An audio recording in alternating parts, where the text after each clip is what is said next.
Junior NTR ప్రస్తుతం దేవర shooting లో full బిజీగా ఉన్నాడు. దేవర 2 పార్ట్స్ గా రాబోతోంది. అయితే దేవర పార్ట్ 2 వచ్చే లోపు వార్ 2 సినిమాలో జూనియర్ ఎన్టీఆర్ ఒక కీలక పాత్ర పోషించబోతున్నాడు.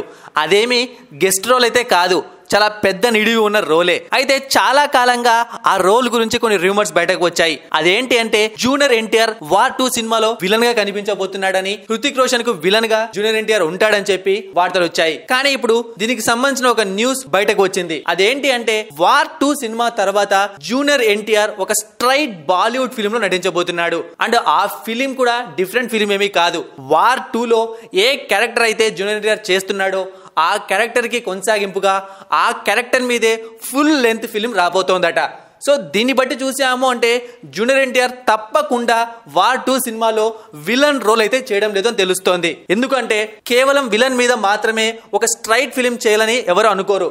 ఒకవేళ అలా చేసినా అవి వర్కౌట్ అయ్యే ఛాన్సెస్ చాలా తక్కువగా ఉంటాయి, మరీ ముఖ్యంగా మన మార్కెట్ లో. సో ఇన్ని రోజులుగా విలన్ రోల్ చేస్తున్నాడు అనుకున్న వాళ్ళందరికీ ఇదొక బ్యాడ్ న్యూసే. ఇక జూనియర్ ఎన్టీఆర్ లైన్అప్ విషయానికి వచ్చాము అంటే దేవర పార్ట్ 1 పార్ట్ 2 తో పాటుగా వార్ 2 సినిమా, దాని తర్వాత ఒక స్ట్రైట్ బాలీవుడ్ సినిమా, దాని తర్వాత ప్రశాంత్ నీల్ తో ఒక సినిమా ఉంది.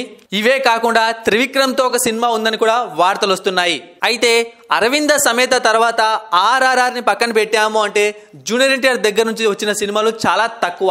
మనం ప్రెసెంట్ జనరేషన్ హీరోస్ తో పోలిస్తే జూనియర్ ఎన్టీఆర్ చాలా స్లోగా సినిమాలు చేస్తున్నాడు. మేబీ దేవర తర్వాత స్పీడ్ అందుకునే అవకాశం ఉంది.